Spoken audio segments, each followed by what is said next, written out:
fight me. Hello, girls, guys, or otherwise. This is Rich, and welcome to another Tarot Talk Tuesday.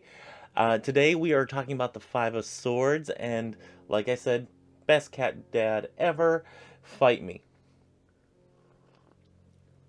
I am drinking a Keurig cappuccino. This was actually a mix. Sorry about the mic sounds and whatnot. Just got to make sure that we're all set up and ready to go here. This cappuccino isn't the greatest. I'm kind of disappointed in it overall, but we're not here to talk about cappuccino and whatnot. We are here to talk about the Five of Swords. So we have made it almost, or at least close to the midway point, or midway for the lower echelon of the minors, the 1 through 10 of the minors, so of swords.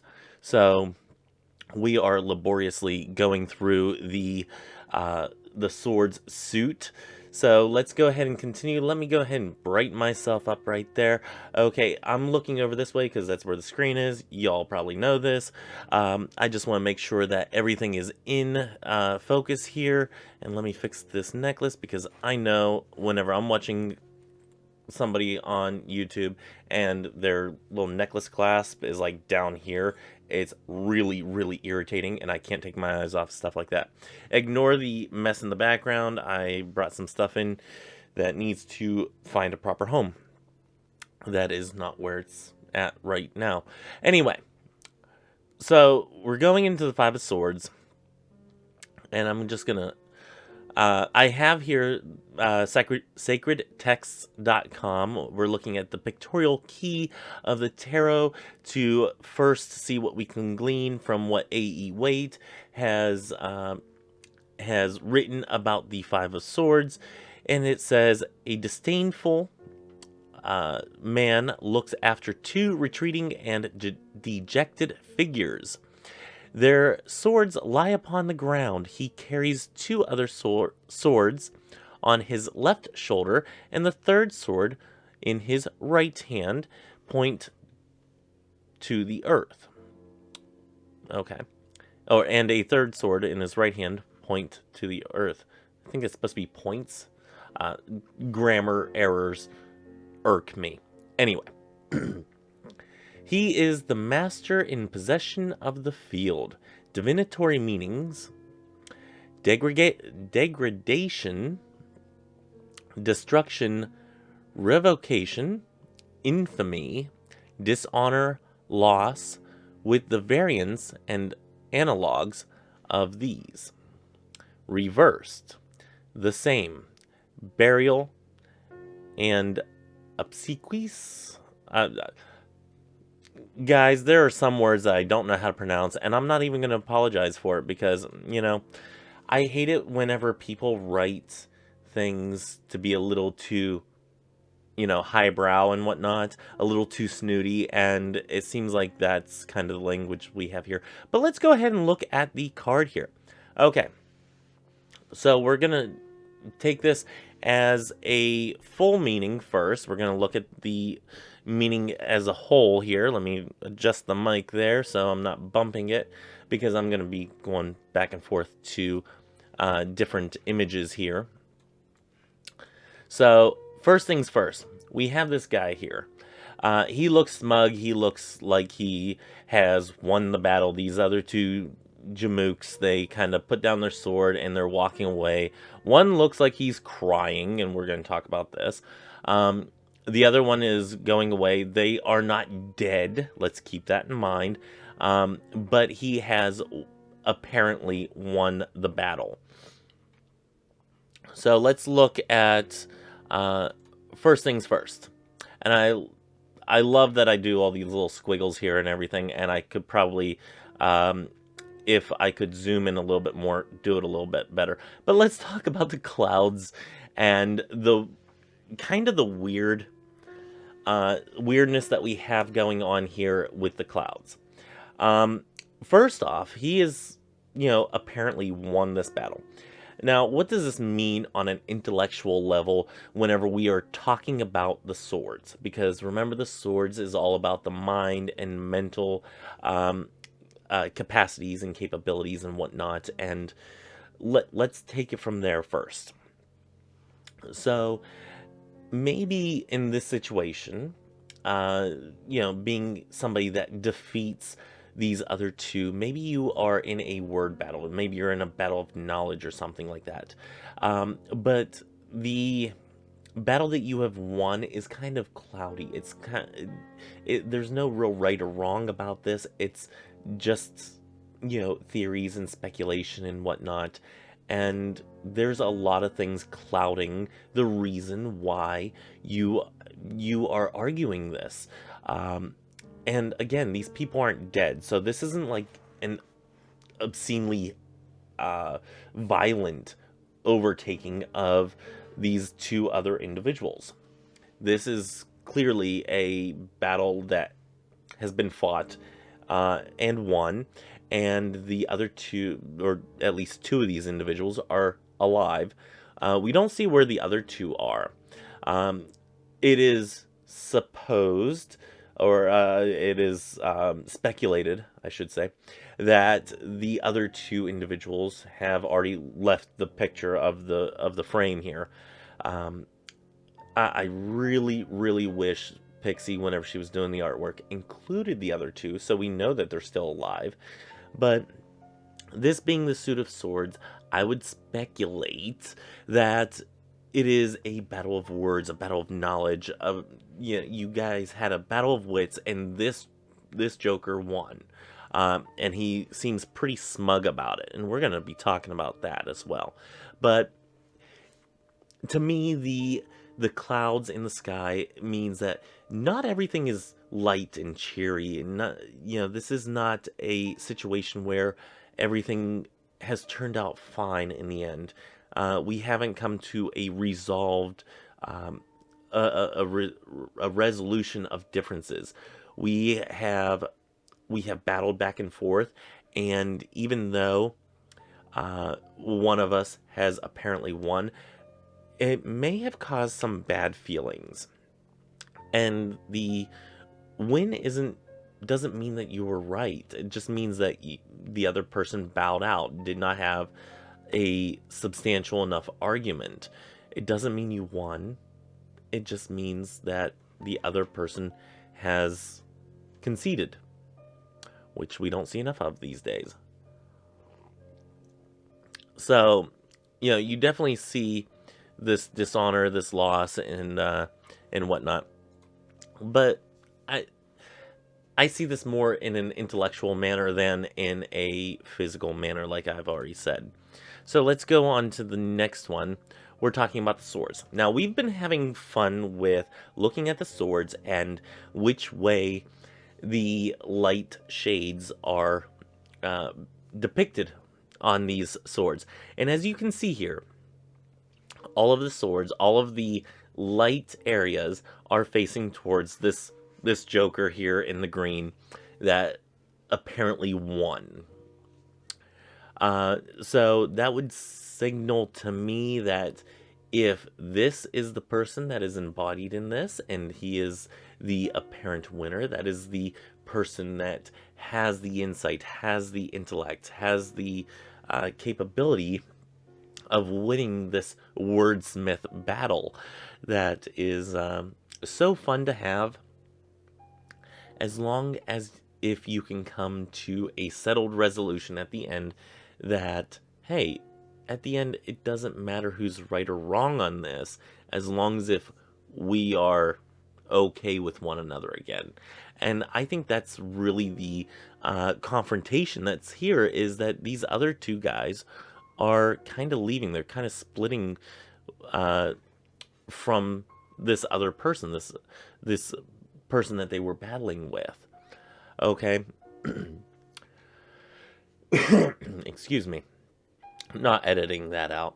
Okay, so we come to the individual, the supposed winner. Again, this guy looks smug. He reminds me of whenever I apparently win an argument.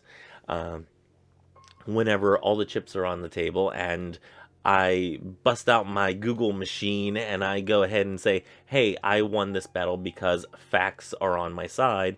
And the other person's like, oh, okay. And they get all a little pissy about it and walk off, even though, I'm right. But, you know, sometimes with the smugness and rubbing noses in it, you kind of have this situation where these other two guys are walking away. Now, like I said, he seems like he's won other battles. In this situation, you have him holding 3 swords in his hands, so that means he probably already won 2 other battles. So he's on a roll, and he's feeling good about it, but he's not seeing what else is happening to who I would theorize would be his friends. One, this guy in the background is apparently crying. And he's looking smug about it. He's not necessarily the good guy in all of this. He's actually kind of an asshole. And I may be projecting a lot onto this card, but I really kind of resonate with this asshole guy, the guy in the green, because there are times whenever I know in my life, probably in yours as well, I would assume that there are times whenever you have an argument with somebody and you make them feel absolutely crappy about themselves. However, you feel good about yourself because you proved them wrong. You did your job of, being right and being just in your rightness, and you just sit there in your rightness. However, in the end, you don't really see what you did, which you really hurt somebody. I mean, physically you didn't hurt them, but emotionally you caused a little bit of damage there.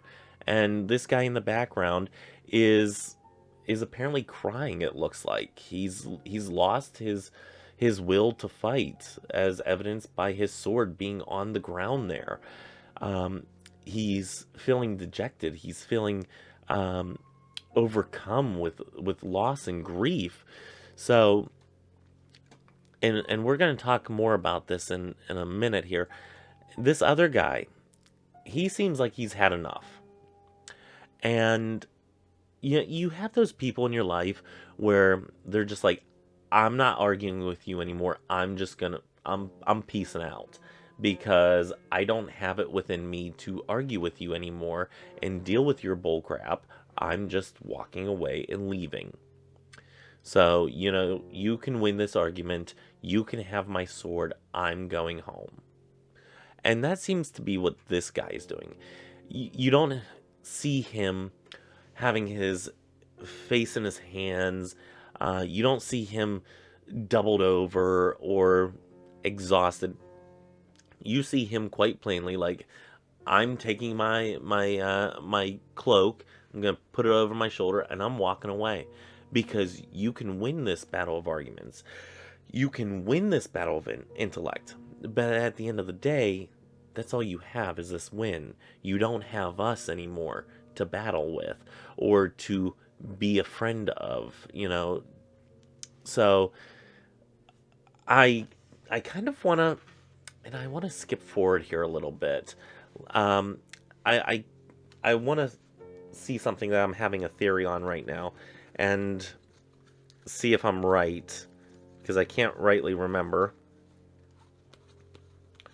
But as I'm doing that, let's move on to... No, it's not. Okay, never mind. I thought maybe that this smug asshole guy, which I'm now calling him, I thought maybe he would be the one in the 10 of swords, but no, not, and we're not going there yet. Okay, now let's look at the water in the background. Now, water is about emotion and the emotional tool, the toll that it takes on you. So, in the background here, we have what seems to be pretty steady water. It's not choppy. It doesn't have a lot of white caps on it. So the water is kind of calm, and these two individuals retreating to where the shore is, I would assume, um, kind of says to me that, they just want to be calm. They want to take an emotional break. They want that Four of Swords feeling where they are just emotionally drained and they need a break. So they want to go to the water to take that break, to take that moment of respite and relaxation, and get over the fact that they just lost. Not only the battle, but potentially also a friend. So, and then we have the the mountains in the background. Now, the mountains can signify that there is a challenge there. Um, we see this in the Ace of Swords. We see this in the. Did we see it in the Two of Swords? Yes, we have rocks in the ocean, or in the water. The Three of Swords, we didn't see it in the Three of Swords, and we didn't see it in the Four of Swords, but we saw it in the Ace and the Two of Swords, and that signifies that there are some tough decisions. Now with this, there's two different options here. It's a tough decision of the individuals. Is this going to be the point of no return? Are they going to go to those mountains and never come down the other side, back to this individual? Or are they going to, or looking at it from the other guy, is this a problem after the emotional rest, and the satisfaction of winning? Is this the situation where you're like, oh crap, I just seriously insulted some of my friends, and now I'm either going to have to swallow that lump in my throat and move on, or am I going to sit here in my rightness on my solid ground, which we talk about next? I'm actually skipping. Oh, no, nope, that was where I wanted to be. Okay, so talking about the solid ground here is, he's standing on solid ground. He solidly thinks, and it appears that he has won this battle, that he has, won the argument. He is good and just and is right. But again, he's also lost something else. And that, again, would be the companionship of the other two individuals. So there's a lot that we can glean from this. And one thing that I would propose to you is, whenever this comes up in a reading, are you the person that is sitting there in your rightness? Are you the asshole? Such as I usually am, by just utterly slaying people with your intellect and words? Are you that person that cannot get off of their high horse, and you end up making your friends, your closest allies, you make them feel like crap, where one is crying and the other is just saying, I don't want to have anything to do with this guy anymore? Are you that person? And yes, I'm projecting a lot of myself here, because I can be very vicious whenever somebody comes up with an opposing and hateful message that is totally unjust, and totally rude, and I slay them with my mean words. So, excuse me. Are you that person that will sit in your rightness? Excuse me, let me take a drink here. Are you that person that will sit there in your rightness and be on your solid ground of, I'm right? I'm not going to apologize because I'm right in this situation. Are you that person? Or are you one of the individuals in the background? And these are ways that you can read it whenever it comes up into a reading. Are you the person that is walking away from a conversation because it is toxic, because somebody is an asshole to you all the time, and it is time to break uh break the relationship, break the friendship, break the cord that binds you? Or are you the one that is back there crying because you are so hurt of the the battle that has been had and potentially lost? Which of these three individuals are you? And it can be tricky in a reading to know which one you are, because we always want to be the person that is upright and correct and has that intellectual argument and is always justified in their anger and their righteousness. Yet we may be one of the other people. And I think that's what really matters whenever you're looking at tarot, and especially if you're reading for yourself. Asking yourself, am I the one that has been hurt? Or am I the one that is doing the hurting? If this comes up in the future, think of arguments that you may have. And keep this in mind whenever you are having that argument, to rein yourself in. I know for me, it's very difficult to get overly emotional in an argument, especially arguments that don't mean anything, and yet I have to be right.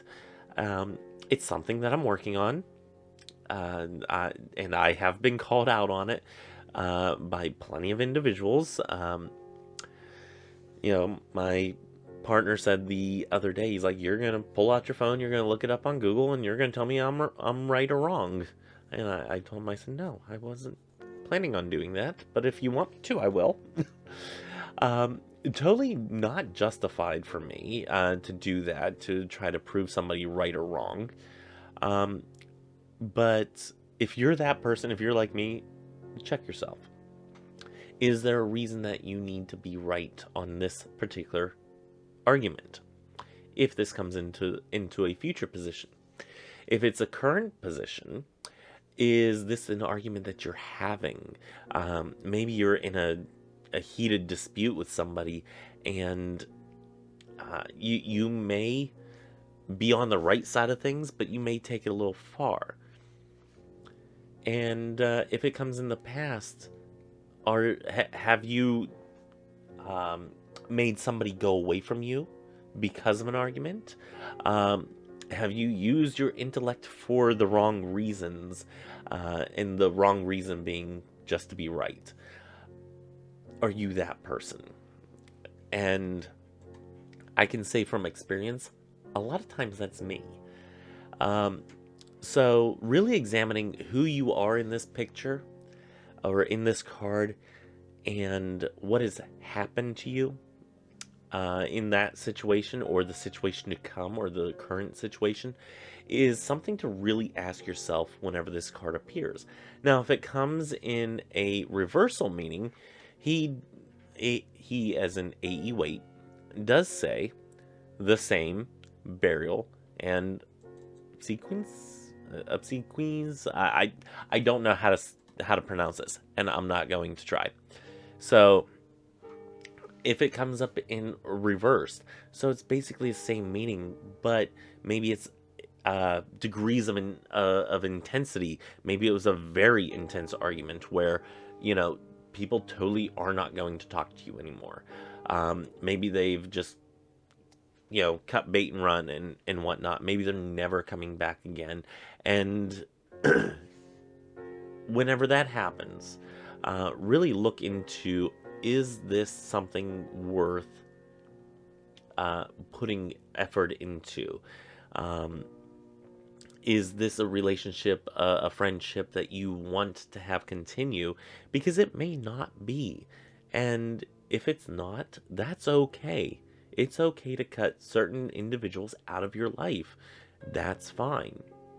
Um, but if it is somebody that is important to you, that you have a lot of respect for, and maybe you just said the wrong thing and you didn't really mean it and it was taken the wrong way, then, you know, if it comes up in a reverse, it may be that intense that maybe you need to really act on it to try to patch things up. So that may be something that you want to glean from that. Um, so yeah, that is the Five of Swords. So let me know what you think of this card. Does that jive with you? Does that meaning jive with you? Do you have anything to add, anything to take away? Let me know in the comments below. And while you're down there, go ahead and hit the subscribe button. And hit the little bell notification thingy and hit the like button, appease the algorithmic gods of YouTube so it brings more people to the channel and we can all have a wonderful conversation. So, leave your comments below, hit the subscribe button if you haven't already done that, hit the bell notification, all that stuff, and hit the like button, appeasing the algorithmic gods of YouTube. So, that's all that I have for this week. For Tarot Talk Tuesday, join me tomorrow for Witchy Wednesday, where we are talking about cinnamon and the witchy purposes, some of the mundane purposes, and how we can use that in our practice. So join me tomorrow for Witchy Wednesday, and then Table Talk Thursday, and then we're doing Chapter 8, I believe, in the Inner Temple Witchcraft. I'm trying to think of it now. I think it's Chapter 8. Maybe it's Chapter 7. I don't know. The days are running together. And then join me on Christo-Paganism Sunday for a theme, for the theme of prayer, why we do it, how we do it, and you know, all that good stuff. Anyway, let me get off of here until next time, because I gotta film tomorrow's video, so I have a little buffer time. Yeah, tomorrow's video by the time you're watching this. Anyway, I'll see you guys tomorrow. Until then, may you have love, hugs, and ladybugs. Bye-bye.